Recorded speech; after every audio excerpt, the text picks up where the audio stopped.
update by the Nigeria Center for Disease Control, NCDC, indicates that another wave of COVID-19 pandemic may be imminent across the country, with the rising figure of close to 200 infections daily.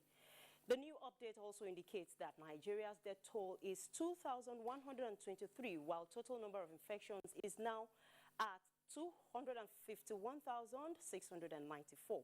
These figures seem insignificant when compared to the global disease burden. But according to the Director General of NCDC, Ifedayo Adetifa, if the virus is not contained, Nigeria stands the chance of a spike, as efforts by the center and other concerned bodies in Nigeria to sensitize Nigerians on the virus. Many still doubt the existence, making the war against the spread of COVID-19 a difficult fight for the government. Compliance with non-pharmaceutical products is still dwindling, while many are yet to come to terms with the vaccination, as a very insignificant proportion of the population have been vaccinated. How favorably disposed are the people to vaccines, and what are the consequences of non-compliance to this novel coronavirus? This is the focus of Panorama today, reaching you live from NTA Ibadan Network Center. I am Adebola Oluwole Dada.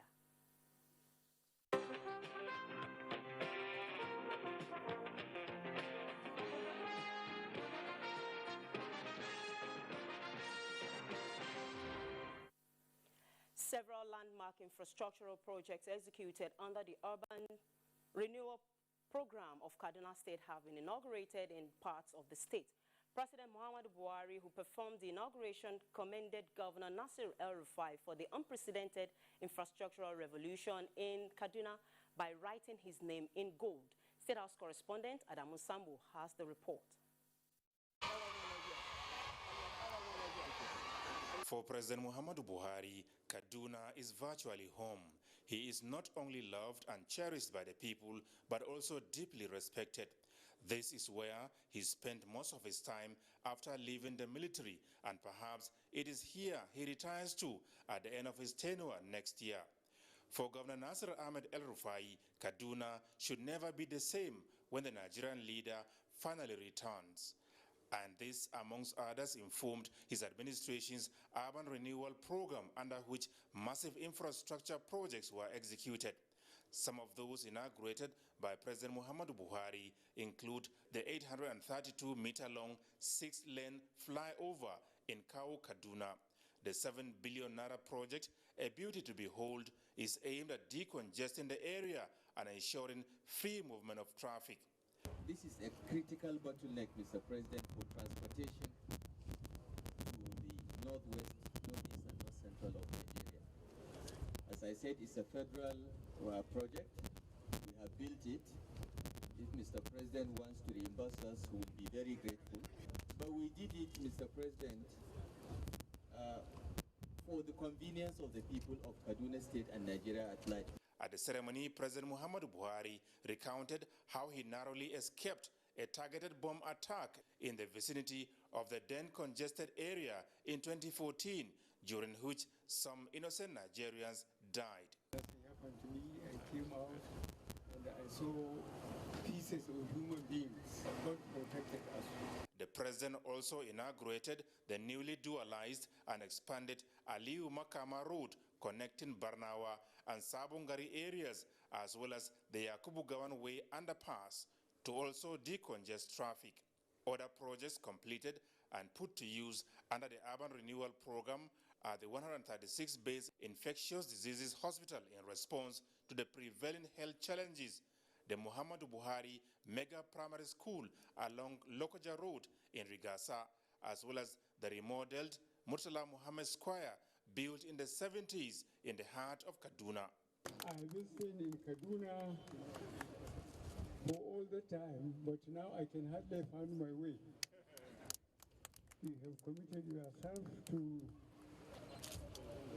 changing Kaduna, and you have been very successful, and people throughout the country are appreciative. So you are writing history in letters of gold. I congratulate you for your achievements so far. Before retiring for the day, the Nigerian leader also inaugurated a new fertilizer company, a major private investment in Kakuri area of Kaduna called Barbados. From Kaduna, Adamu Sambo, NTA News.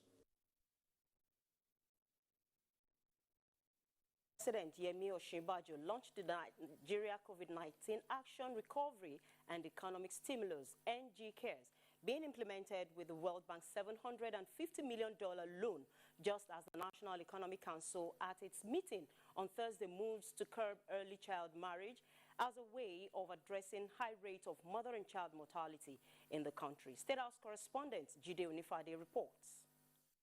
The stimulus program is described as a multi-sectoral program designed to support vulnerable and poor Nigerians. By flagging off the program, Vice President Yemi Osinbajo says it will build on the federal government interventions developed as part of the president's plan, taking 100 million Nigerians out of poverty and in response to the severe socio-economic fallout of the pandemic. In order to ensure this successful program implementation, the federal government will provide quality assurance, monitoring, capacity building, and technical assistance to states and the FCT on project activities and results. Consequently, the federal government has inaugurated the Federal Cares Steering Committee, the Federal Cares Technical Committee, and the Federal Cares Support Unit to provide overall policy direction, technical support to all the states and FCT, and to advise Mr. President appropriately. So we are really looking forward to working with federal and state partners over the next 6 months, over the next year, and to the speedy disbursement of the full $750 million over the next year. Very excited about the opportunity that this presents us with to deepen the engagement within our communities and in the various segments of our population, trying very hard to respond to the economic impact of COVID-19. And we look forward to working with all our partners. And to other matters, the National Economic Council deliberates on health delivery in the country, especially with the COVID-19 pandemic. A presentation by the National Council for Disease Control showed that the number of deaths is now 3,116 as a result of COVID-19. Equally worrisome is the spread of Lassa fever and cholera. The health authorities are emphasizing that we should take caution and make sure that we have clean environments, and we should activate Lassa fever testing laboratories. Adolescent girls actually contribute to the prevailing high maternal deaths in Nigeria, and that's the reason why it's very important, for us as a country, to look at that. And to the Council on the second iteration of the Ease of Doing Business report.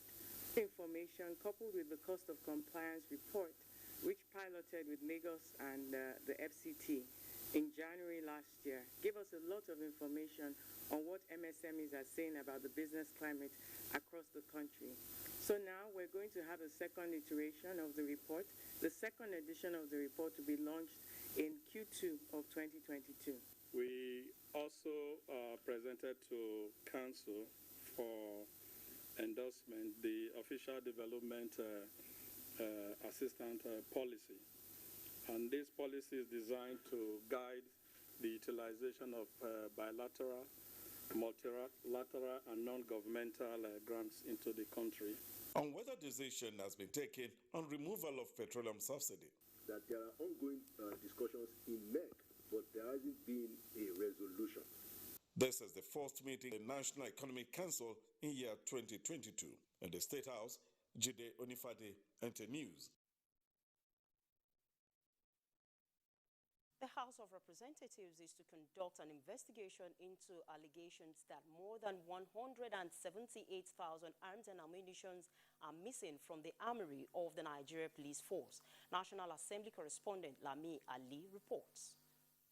A motion from House Deputy Minority Leader Reference was made to a report said to have emanated from the Office of the Auditor General of the Federation. It was alleged that more than 178,000 variety of arms and ammunition, among which are thousands of AK-47s and other assorted rifles and pistols, could not be accounted for across different formations of the Nigeria Police Force as at December 2018.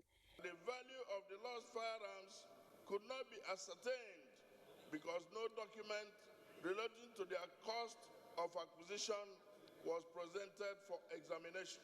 Worsening state of security, kidnapping, banditry in the country, and concern that the missing arms could have found their way into the wrong hands. The House urged the Inspector General of Police to take urgent action towards identifying those responsible for the depletion of armory.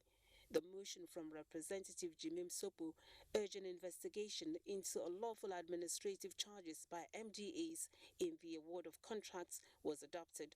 The House passed the Electoral Acts Amendment Bill as approved during plenary Wednesday.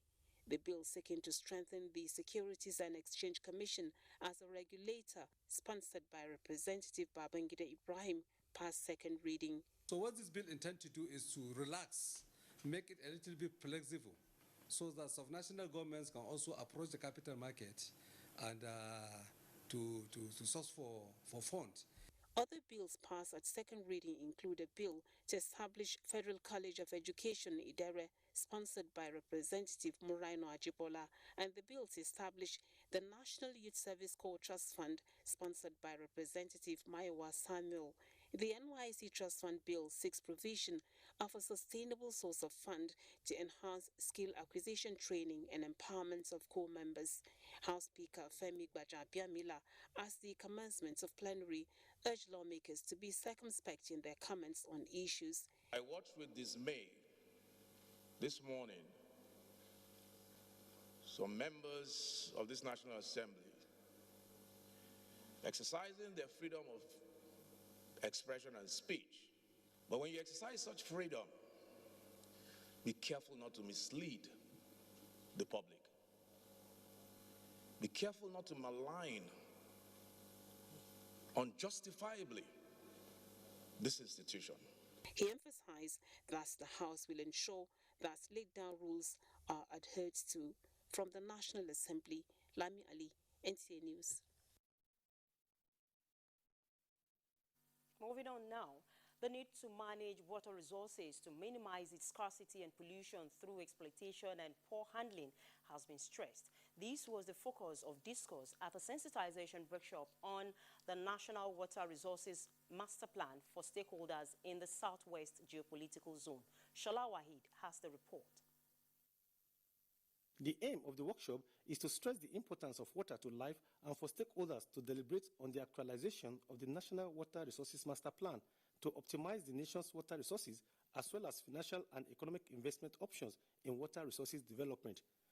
Permanent Secretary, Federal Ministry of Water Resources, Didi Wilson-Jack, explained that the goal of the plan is to achieve accelerated growth, integrated and coordinated water resources development and management, agricultural production, and food security. Water is something that concerns different levels and tiers of government.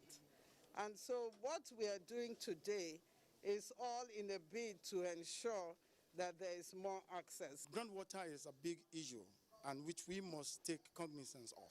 Almost 90% of Nigerians do rely on groundwater resource for their own use. So government should please place emphasis, critical emphasis on groundwater and make sure that it is well regulated and even the professionals are made to practice well. When you are doing sensitizations, involve those political will there too, so that they will know what you are putting in, so that anytime they bring the things to table, it won't be new to you. Somebody just rightly said that there's water scarcity. If you are not planning well, there's no way we'll be able to make this water available. The sensitization workshop is expected to take place in the 6 geopolitical zones across the country. In Ibadan, Shola Wahid, NTA News.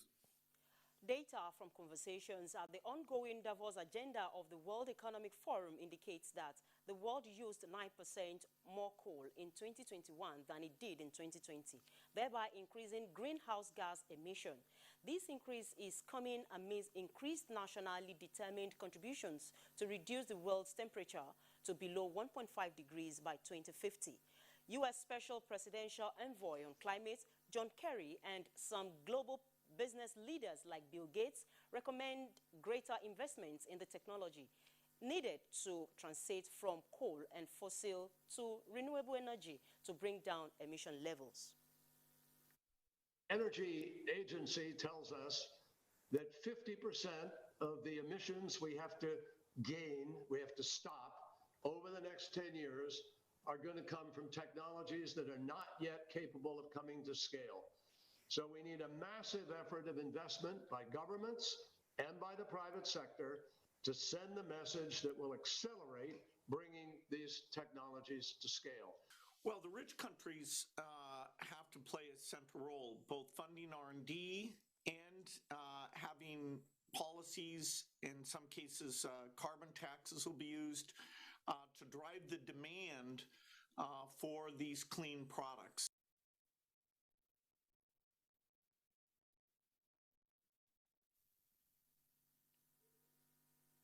Support from developed countries to the developing world is deemed crucial in the scaling of climate innovation. We now come back. As the number of COVID-19 infection keeps rising across the globe, with Nigeria recording a daily average of over 200 new infections according to the Nigeria Center for Disease Control (NCDC) statistics, the country cannot afford to throw caution to the winds. In this report, correspondent Rofia Animashan Badmos, however, reports that non-compliance with non-pharmaceutical protocols is on the increase, with many still doubtful of the efficacy of the vaccination. The COVID-19 pandemic has affected all spheres of life and human endeavors, assuming the status of social problem as it continues to spread widely through the unhindered interactions of people in public spaces. Curbing the spread of COVID-19 requires restriction in public spaces, along with other non-pharmaceutical protocols such as hand washing and use of face mask. Compliance to these measures depend largely on the understanding and interpretations of COVID-19 by the people. I've taken my first dose and second dose. I'm still waiting to take the booster. The reason why I'm not using my nose mask is because we are in an Harmattan period and because of the dust. Despite the fact that we have normally taken the vaccine, doesn't deny us from doing the normal protocols. The Commissioner for Health in Oyo State says apart from strict compliance to non-therapeutic protocols, vaccination is desirable in flattening the curve of COVID-19 infections. We had this spike in December in Oyo State, and we had about 827 cases with 8 deaths. We need to bear the discomfort that we feel when we use things like the face masks, the sanitizers, and keep social distancing. Nigerians are therefore encouraged to complete doses of the vaccination and the booster dose to further boost their immunity and fight the mutation of COVID-19 variants. In Ibadan, Rofia Animashan Badmos, NTA News. That report brings us to the discussion for today. Joining me in the studio now is a professor of virology and head of Department Virology, University of Ibadan, Professor Georgina Odaibo. You're welcome, madam. Thank you. How is Nigeria faring in the war against COVID-19 and in the face of this continuous variant? Yeah, I would say that Nigeria is doing fairly well. I'll just speak on 2 areas. The area of diagnosis. At the beginning of the pandemic, we had just 3, 4, maximum 5 labs that could do molecular testing, which, as you know, is a way of confirming COVID-19 infection. But as we speak today, we have almost 140. laboratories within the country that have been activated by the NCDC. So in that area, the government has actually done very well. Another area where the government has done well is in the area of isolation facilities, both at federal and state levels, and also the private organizations have also supported in that area. So I would say in those areas, Nigeria has done very, very well. But the only challenge is that, as you know, in our country, the issue of maintenance.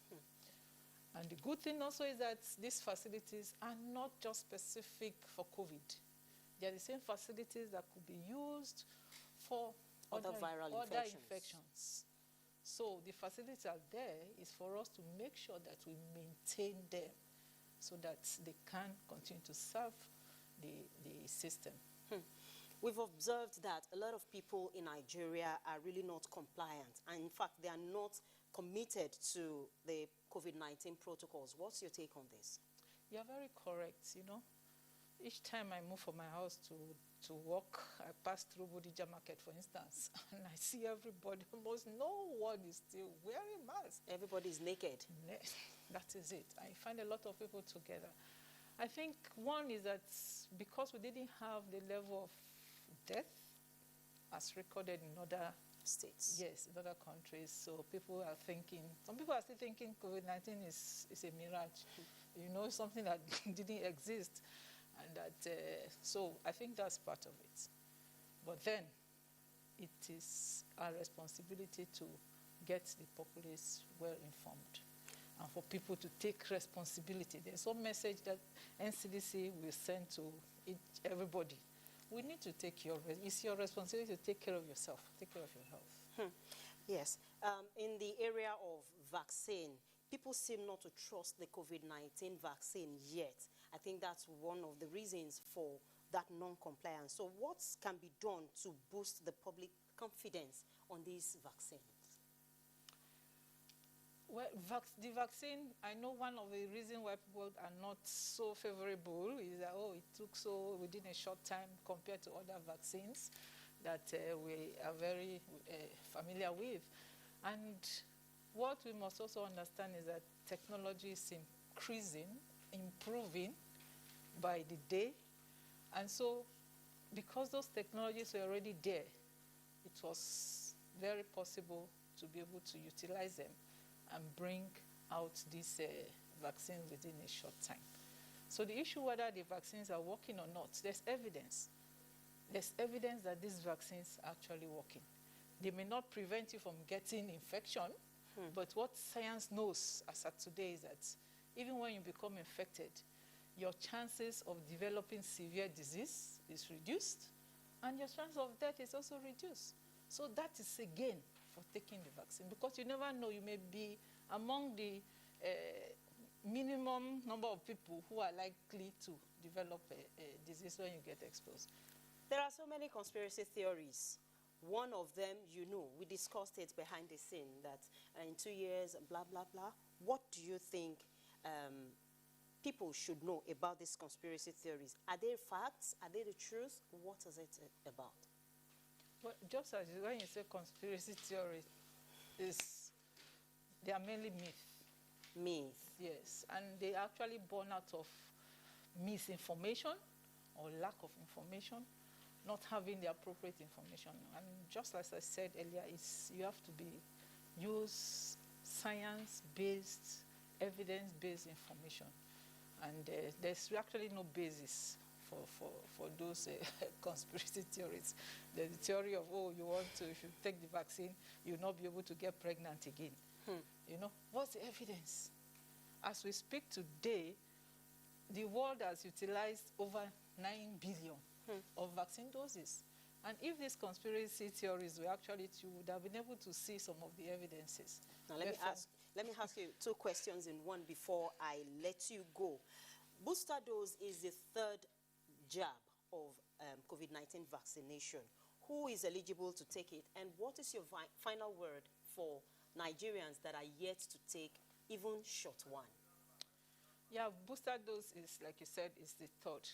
For you to say you are fully vaccinated, you must take the first one, the 1 and number 2. So the third dose is what you call the booster dose. And those who are actually eligible, you know, there are some people who are